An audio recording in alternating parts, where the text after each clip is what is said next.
kita tidak ditolak. Hakikatnya kita sedang disusun oleh Allah Subhanahu Wa Taala. Manusia rasa lambat sebab kita ada lingkungan waktu. Allah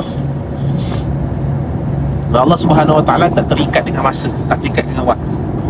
Sebab tu lambat awal itu semua di sisi kita. Dan sebenarnya Allah tak pernah berbagi suatu lambat dalam hidup kita, dan tak pernah bagi awal. Allah akan bagi tepat pada masanya. The best time Allah akan bagi.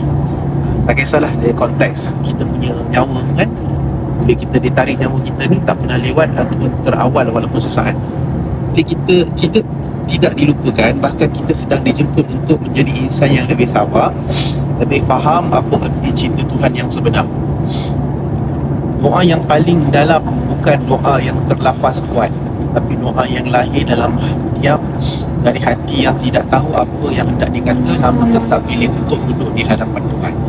Dan berkata, kalau bukan sekarang pun tak apa, asalkan engkau masih pandang aku dengan kasih.